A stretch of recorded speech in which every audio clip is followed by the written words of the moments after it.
الحمد لأہلہ والصلاة علی اہلہا اما بعد۔ دورہ خلاصہ قرآن کریم میں آپ سبھی کا پرتپاک استقبال ہے۔ پارہ نمبر 14۔ ربما یود الذین کفروا لو کانوا مسلمین۔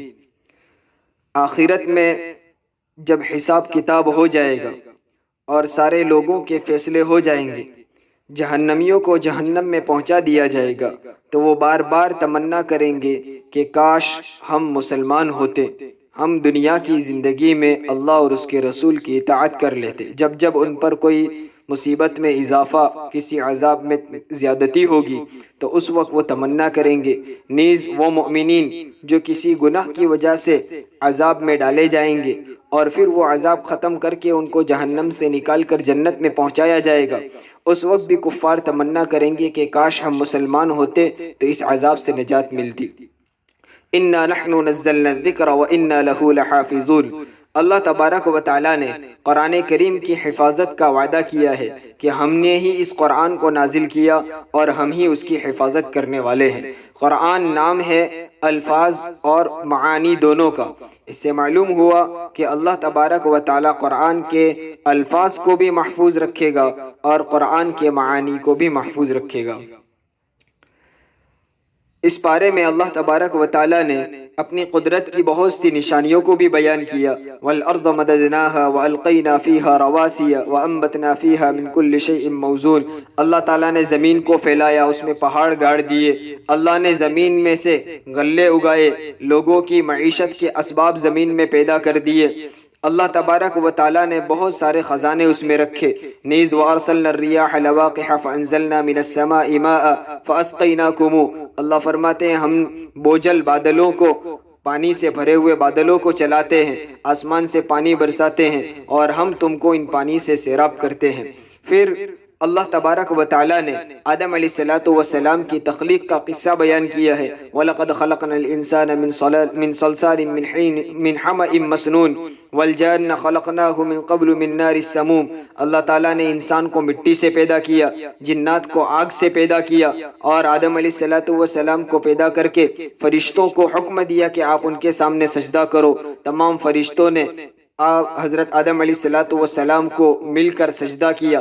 ابلیس نے انکار کیا جس سے وہ مردود ہوا، اللہ کے دربار سے نکالا گیا۔ اس وقت اس نے اللہ تبارک و تعالیٰ سے درخواست کی، ربی فانظرنی الی یوم یبعثون، مجھے قیامت تک مہلت دے۔ قال فانک من المنظرین الی یوم الوقت المعلوم۔ اللہ تبارک و تعالیٰ نے ایک متعینہ وقت تک اس کو مہلت دی اور کہا کہ جو لوگ شیطان کی پیروی کریں گے تو وہ لوگ گمراہ ہوں گے۔ وَإِنَّ جَهَنَّمَ لَمَوْعِدُهُمْ أَجْمَعِينَ لَهَا 7 أَبْوَابٍ لِكُلِّ بَابٍ مِّنْهُمْ جُزْءٌ مَقْسُومٌ۔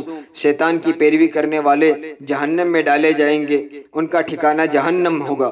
اور اس کے برخلاف متقیوں کا ذکر کیا، إِنَّ الْمُتَّقِينَ فِي جَنَّاتٍ وَعُيُونٍ ادْخُلُوهَا بِسَلَامٍ آمِنِينَ۔ کہ متقی لوگ باغات میں، چشموں میں ہوں گے، انہیں کہا جائے گا بے خوف و خطر سلامتی کے ساتھ جنت میں داخل ہو جاؤ۔ اور جنت میں جانے والوں کے آپس میں ایک دوسروں کے دلوں سے رنجش نکال دی جائے گی، وہاں وہ آرام سے سلامتی کے ساتھ رہیں گے، وہاں کوئی تکلیف نہیں پہنچے گی۔ اور اس کے بعد اللہ تبارک و تعالیٰ نے حضرت ابراہیم علیہ السلام کا قصہ بیان کیا۔ وَنَبِّئْهُمْ عَنْ ضَيْفِ إِبْرَاهِيمَ۔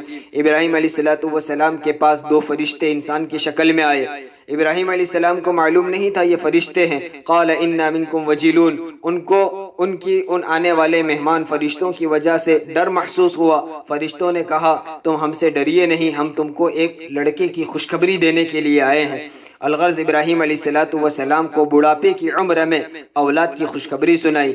ابراہیم علیہ السلام نے ان سے دریافت کیا، فما خطبکم ایھا المرسلون، آپ کہاں کی مہم پر ہیں، کہاں جانے والے ہیں؟ فرشتوں نے کہا ہم ایک مجرم قوم لوط کی طرف بھیجے گئے ہیں عذاب لے کر۔ پھر وہ فرشتے ابراہیم علیہ السلام کے پاس سے حضرت لوط علیہ السلام کے پاس پہنچے۔ لوط علیہ السلام کی قوم اغلام پرستی میں، اغلام بازی میں مبتلا تھی۔ ان فرشتوں کو دیکھا جو خوبصورت تھے تو قوم کے لوگ آ پہنچے۔ حضرت لوط علیہ السلام گھبرائے کہ یہ میرے مہمان ہیں، کہیں مجھے ان مہمانوں کی وجہ سے رسوائی نہ اٹھانی پڑے۔ اپنی قوم کے لوگوں سے کہا ہؤلاء بناتی ان کنتم فاعلین، کہ یہ میری قوم کی بیٹیاں ہیں، تم ان سے نکاح کرو اور تم یہ غلط روش کو چھوڑ دو۔ اللہ تعالیٰ فرماتے لعمرک انہم لفی سکرتہم یعمہون، کہ وہ ایسی مدہوشی میں پڑے ہوئے تھے ان کو کوئی نصیحت سمجھ میں نہیں آتی تھی۔ اللہ تعالیٰ نے ان پر عذاب بھیجا، فاخذتہم الصیحۃ مشرقین فجعلنا عالیہا سافلہا وامطرنا علیہم حجارۃ من سجیل، ان کے اوپر والے حصے کو نیچے کر دیا اور ان پر پتھروں کی بارش ہوئی۔ الغرض قوم لوط ہلاک کر دی گئی۔ پھر اصحاب الحجر قوم سمود کا واقعہ ہے۔ قوم سمود ایک وادی میں رہتے تھے جس کا نام حجر تھا، انہی کو اصحاب حجر سے تعبیر کیا ہے۔ حضرت صالح علیہ السلام ان کی طرف نبی بنا کر بھیجے۔ وہ قوم بڑی طاقتور تھی۔ وَكَانُوا يَنْحِتُونَ مِنَ الْجِبَالِ بُيُوتًا آمِنِينَ، پہاڑوں میں اپنے ہاتھوں سے وہ پتھروں کو تراش کر گھر بنا لیا کرتے تھے، لیکن نافرمانی کی وجہ سے اللہ تبارک و تعالیٰ نے اس قوم کو بھی تباہ و برباد کر دیا۔ اسی پارے میں فرمایا وَلَقَدْ آتَيْنَاكَ سَبْعًا مِّنَ الْمَثَانِي وَالْقُرْآنِ الْعَظِيمِ، اللہ تعالیٰ فرماتے ہیں ہم نے آپ کو 7 آیتیں دی جو بار بار پڑھی جاتی ہے، مراد اس سے سورہ فاتحہ ہے، اور قرآن عظیم کی دولت سے نوازا۔ آپ اس کی تبلیغ کرتے رہیے۔ فَاصْدَعْ بِمَا تُؤْمَرُ وَأَعْرِضْ عَنِ الْمُشْرِكِينَ، آپ کو جس چیز کا حکم دیا ہے آپ وہ کرتے رہیے اور ان مشرکین کی پرواہ نہ کیجیے۔ وَلَقَدْ نَعْلَمُ أَنَّكَ يَضِيقُ صَدْرُكَ بِمَا يَقُولُونَ، ان کی باتوں کی وجہ سے ہم جانتے ہیں تمہارا دل تنگ ہوتا ہے، لیکن آپ تنگ دلی کا شکار نہ ہوئیے۔ فَسَبِّحْ بِحَمْدِ رَبِّكَ وَكُن مِّنَ السَّاجِدِينَ وَاعْبُدْ رَبَّكَ حَتَّى يَأْتِيَكَ الْيَقِينُ، آپ اپنے رب کی حمد اور تسبیح بیان کرتے رہیں اور اسی کی عبادت میں لگے رہیں، حتیٰ یأتیک الیقین، یہاں تک کہ آپ کو موت آ جائے، یعنی زندگی بھر اللہ کی اطاعت اور عبادت میں رہیے۔ سورۃ النحل، نحل شہد کی مکھی کو کہتے ہیں۔ اس صورت میں اللہ تبارک و تعالیٰ نے شہد کی مکھی کے انعام کو، اللہ نے اپنی قدرت کو اور لوگوں کے لیے اس کا انعام بنانا، لوگوں کے لیے اس کا شہد کو نافع بنانا وغیرہ کو ذکر کیا ہے۔ اس مناسبت سے اس سورت کا نام سورۃ النحل رکھا۔ اس صورت میں اللہ تبارک و تعالیٰ نے اپنی قدرت کی نشانیوں کو بیان کیا ہے۔ خلق الانسان من نطفۃ فاذا هو خصیم مبین، انسان کی حالت بیان کی ہے کہ انسان کی حالت یہ کہ ایک نطفے سے ہم نے پیدا کیا، لیکن جب وہ جوان ہوتا ہے، بڑا ہو جاتا ہے، تو وہی اللہ کی قدرت کے خلاف، اللہ تعالیٰ کے خلاف کھڑا ہو کر جھگڑے شروع کر دیتا ہے۔ اپنی عقل کے ذریعے سے وہ دلائل پیش کرنے لگتا ہے اور اپنے ہی مالک کا انکار کر بیٹھتا ہے۔ اللہ فرماتے ہیں ہم نے یہ آسمان اور زمین کو پیدا کیا، اور والانعام خلقها لکم فیہا دفء ومنافع ومنہا تأکلون، ہم نے جانوروں کو پیدا کیا، جانوروں سے تم بہت سے نفع اٹھاتے ہو، ان کی کھال اور ان کے بالوں سے تم اپنے گرم کپڑے بناتے ہو، سواری کے لیے استعمال کرتے ہو، بوجھ اٹھانے کے لیے استعمال کرتے ہو، ومنہا تأکلون، اور بعض جانور وہ ہیں جس کو تم کھاتے ہو جو ہم نے تمہارے لیے حلال رکھے ہیں۔ اسی طرح والخیل والبغال والحمیر لترکبوها وزینہ ویخلق ما لا تعلمون، اور اللہ تعالیٰ فرماتے ہیں ہم نے گھوڑے کو، کھچر کو، گدھے کو پیدا کیا تاکہ تم اس پر سواری کرو، زینت اختیار کرو۔ یہ اللہ تبارک و تعالیٰ نے اپنی قدرتوں کو بیان کیا ہے۔ پھر اسی پارے میں مزید قدرتوں کو بیان کرتے ہوئے کہا ہے وَسَخَّرَ لَكُمُ اللَّيْلَ وَالنَّهَارَ وَالشَّمْسَ وَالْقَمَرَ وَالنُّجُومُ مُسَخَّرَاتٍ بِأَمْرِهِ، ساری کائنات کو اللہ تبارک و تعالیٰ نے انسانوں کی خدمت میں لگا دیا۔ وَهُوَ الَّذِي سَخَّرَ الْبَحْرَ لِتَأْكُلُوا مِنْهُ لَحْمًا طَرِيًّا وَتَسْتَخْرِجُوا مِنْهُ حِلْيَةً تَلْبَسُونَهَا، اللہ یاد دلا رہے ہیں کہ سمندر کو بھی ہم نے تمہارے کام میں لگا دیا، تم اس میں سے تازہ تازہ مچھلیاں کھاتے ہو، اس میں سے خزانے زیورات نکالتے ہو، ہیرے جواہرات نکالتے ہو، اور اللہ فرماتے تم کشتیوں کو دیکھو وہ پانی کو چیرتی ہوئی چلتی ہے، تم اس کے ذریعے سے اپنا رزق تلاش کرتے ہو۔ زمین میں اللہ نے پہاڑ گاڑ دیے اور اس طرح زمین کے توازن کو باقی رکھا، نہریں پیدا کر دی، راستے بنا دیے، اور اللہ تعالیٰ ان نعمتوں کو گنوا کر کہہ رہے وَإِن تَعُدُّوا نِعْمَةَ اللَّهِ لَا تُحْصُوهَا إِنَّ اللَّهَ لَغَفُورٌ رَحِيمٌ، اگر تم اللہ کی ان نعمتوں کو شمار کرنا چاہو تو شمار بھی نہیں کر سکتے ہیں۔ پھر فرمایا وَإِذَا قِيلَ لَهُمْ ماذا انزل ربکم قالوا اساطیر الاولین، مشرکین کے بارے میں کہا کہ ان کی حالت تو یہ ہے کہ جب ان کے سامنے قرآن اترا اور جب ان سے پوچھا جاتا ہے کہ تمہارے پروردگار نے تم پر کیا نازل کیا، تو قالوا اساطیر الاولین، کہتے کہ یہ کوئی رب کا کلام نہیں ہے، یہ تو اگلے لوگوں کی کہانیاں ہیں، یہ گھڑی ہوئی باتیں ہیں۔ یہ مشرکین کا حال ہے، اور ان کے برخلاف مومنین متقین کا حال یہ ہے کہ وقیل للذین اتقوا ماذا انزل ربکم قالوا خیرا، جب متقیوں سے پوچھا جائے کہ تم پر تمہارے پروردگار نے کیا اتارا ہے، تو کہتے بڑی بھلائی کی باتیں، بڑی نصیحت کی باتیں اتاری ہے۔ للذین احسنوا فی هذه الدنیا حسنہ ولدار الآخرۃ خیر ولنعم دار المتقین، اللہ فرماتے ہیں کہ جو نیکی کرنے والے ہیں ان کے لیے دنیا میں بھی بھلائی، آخرت میں بھی بھلائی ہے، اور ان متقیوں کے لیے تو آخرت بہترین ٹھکانہ، بہترین مکان ہے۔ پھر اسی پارے میں فرمایا وَمَا أَرْسَلْنَا مِن قَبْلِكَ إِلَّا رِجَالًا نُوحِي إِلَيْهِمْ فَاسْأَلُوا أَهْلَ الذِّكْرِ إِن كُنتُمْ لَا تَعْلَمُونَ، اس آیت کے ذریعے سبق دیا کہ جن لوگوں کے پاس کسی چیز کا علم نہ ہو تو ان کو چاہیے کہ وہ اہل علم سے دریافت کرے، جاننے والوں سے پوچھے، اور نہ جاننے والوں سے علم حاصل کرے۔ اسی پارے میں ہے افامن الذین مکروا السیئات ان یخسف اللہ بہم الارض او یأتیہم العذاب من حیث لا یشعرون، اللہ کے نافرمانوں کو شریعت اسلامیہ کے خلاف سازشیں کرنے والوں کو ڈرایا اور دھمکایا ہے کہ تم یہ بری تدبیریں کرتے ہو، کیا تم اس بات سے مامون ہو ان تدبیروں کے بعد بھی کہ اللہ تمہیں زمین میں دھسا دے، یا تم پر اچانک کوئی عذاب آ پہنچے، ایسی جگہ سے عذاب آئے جہاں سے تمہارا کوئی گمان بھی نہ ہو، کیا اللہ کی تم عذابات سے بھی مامون ہو؟ یوں ان کافروں کو اور ان دشمنوں کو اللہ تبارک و تعالیٰ نے ڈرایا ہے عذاب سے۔ پھر فرمایا وقال اللہ لا تتخذوا الہین اثنین انما هو الہ واحد فإیای فرہبون، کہ بس معبود تو ایک ہی ہے، تم ایک سے زائد معبود نہ بناؤ، انما هو الہ واحد، اللہ معبود صرف ایک ہی ہے۔ پھر مشرکین مکہ کی ایک بری عادت اور برے عقیدے کو بیان کیا ہے کہ وَيَجْعَلُونَ لِلَّهِ الْبَنَاتِ سُبْحَانَهُ وَلَهُمْ مَا يَشْتَهُونَ، مشرکین کی حالت یہ ہے کہ وہ اللہ تعالیٰ کے لیے بیٹیاں قرار دیتے ہیں، وہ فرشتوں کو اللہ کی بیٹیاں سمجھتے تھے، حالانکہ اللہ کی ذات تو اولاد سے پاک ہے، نہ اس کے ماں باپ ہیں نہ اس کی اولاد ہے، لم یلد ولم یولد، اس کے باوجود وہ فرشتوں کو اللہ کی بیٹیاں قرار دیتے ہیں، اور جب اللہ ان کو بیٹی دیتا ہے وَإِذَا بُشِّرَ أَحَدُهُمْ بِالْأُنْثَى ظَلَّ وَجْهُهُ مُسْوَدًّا وَهُوَ كَظِيمٌ، ان کی حالت یہ ہے کہ جب ان کے گھر بیٹی پیدا ہوتی ہے تو دن بھر ان کا چہرہ غصے کی وجہ سے، ناپسندیدگی کی وجہ سے ان کا چہرہ بگڑا رہتا ہے، اور وہ اللہ کی اس نعمت کو اتنا برا سمجھتے ہیں کہ قوم کے سامنے اپنا چہرہ دکھلانے سے بھی شرم محسوس کرتے ہیں، چھپے چھپے پھرتے ہیں۔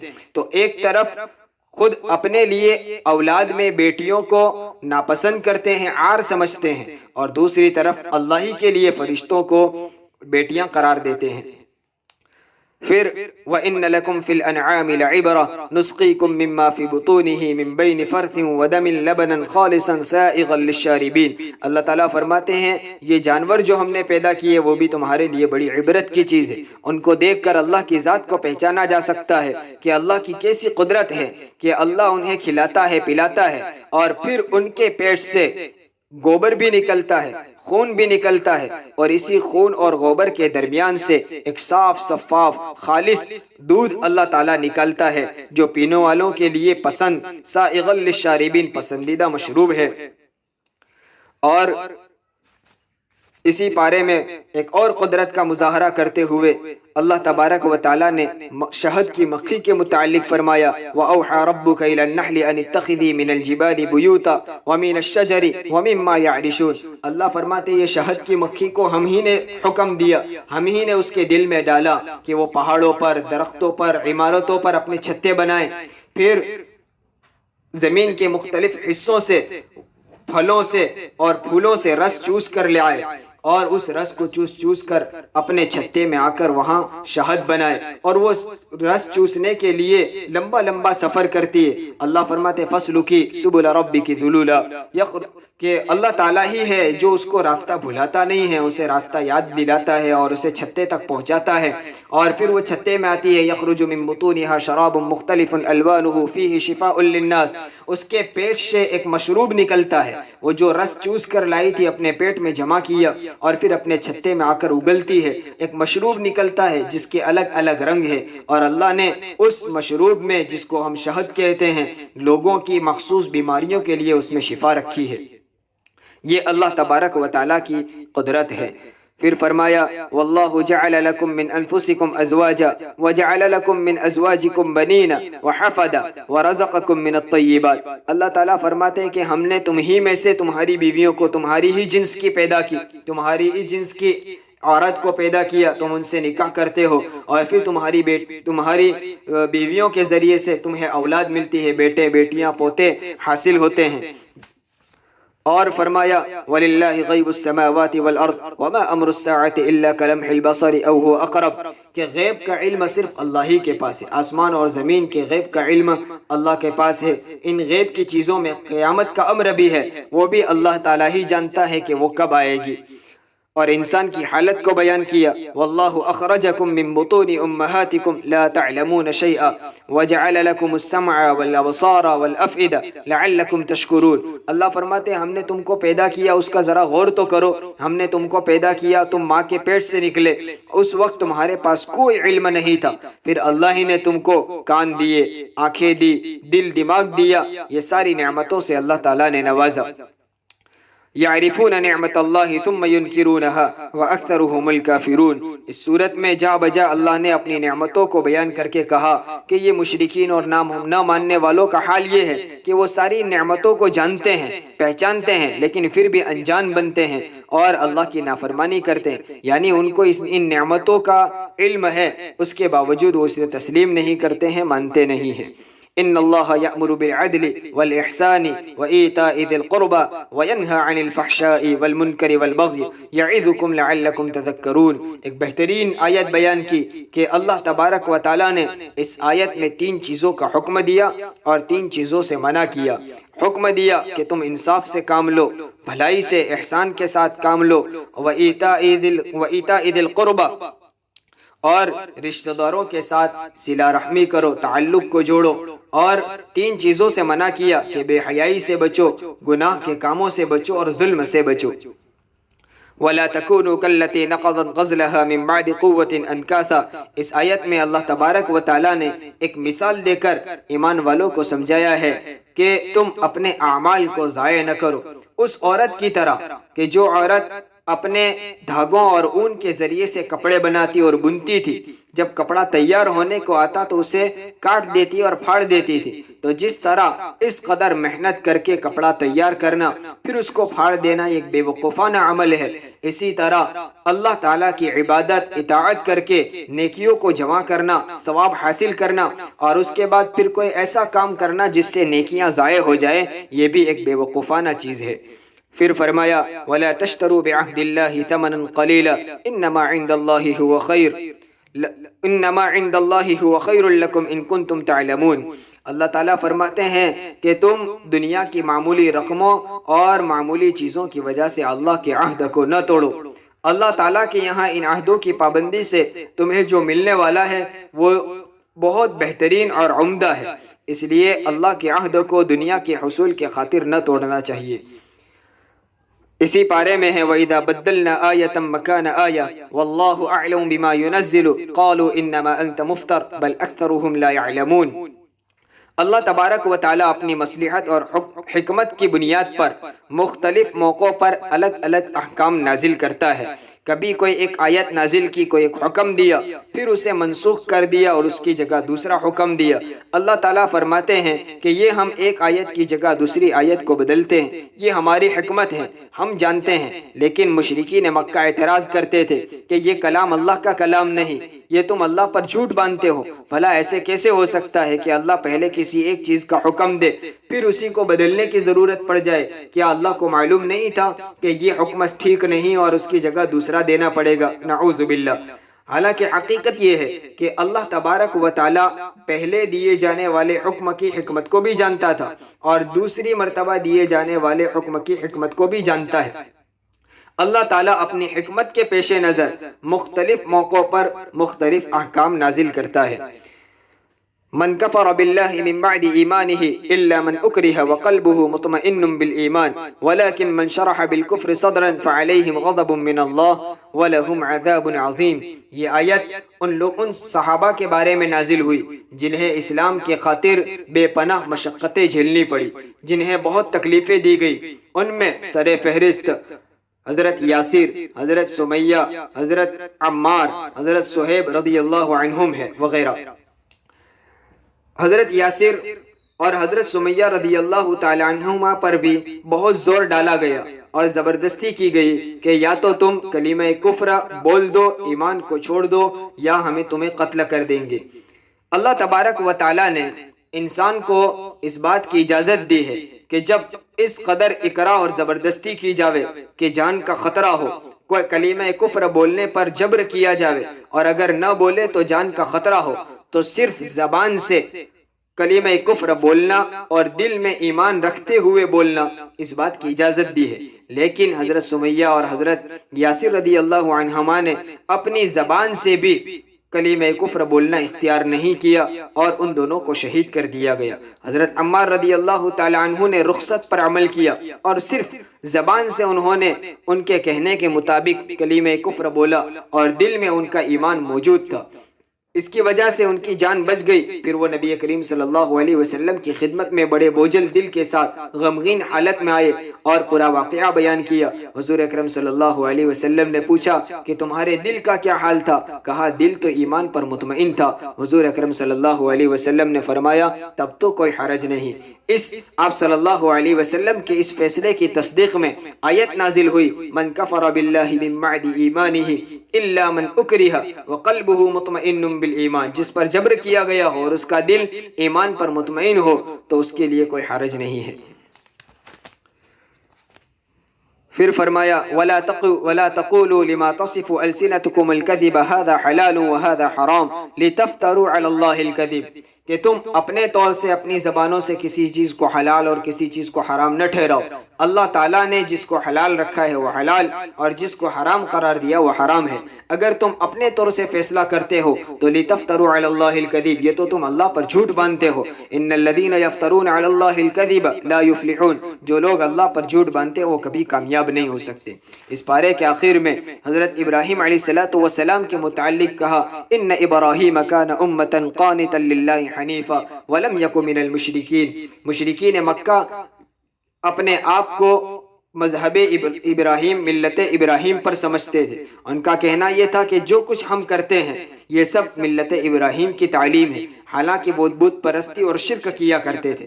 اللہ تبارک و تعالیٰ نے فرمایا کہ ابراہیم کو تو ہم نے لوگوں کا امام بنایا، معتدل مذہب والے تھے اور وہ تو شرک سے پاک تھے۔ تم شرک کرتے ہوئے، بت پرستی کرتے ہوئے اپنے آپ کو ملت ابراہیم پر کہتے ہو، یہ غلط ہے۔ اور پارے کے آخر میں اللہ تبارک و تعالیٰ نے دعوت کے اصول بیان کر دیے، ادعو الی سبیل ربک بالحکمت والموعظۃ الحسنۃ وجادلہم باللتی ہی احسن، کہ تم اللہ کے راستے کی طرف بلاؤ دلائل کے ذریعے سے، نصیحت کر کے، اور اگر کوئی اعتراض اور شکوہ کرے تو بھلے طریقے سے اس کا جواب دے کر اللہ کے راستے کی طرف دعوت دیا کرو۔ یہ 14ویں پارے کا مختصر خلاصہ تھا۔ اللہ تبارک و تعالی قرآن کا صحیح فہم ہمیں عطا فرمائے، اس پر عمل کرنے کی توفیق عطا فرمائے، آمین۔ السلام علیکم ورحمۃ اللہ وبرکاتہ۔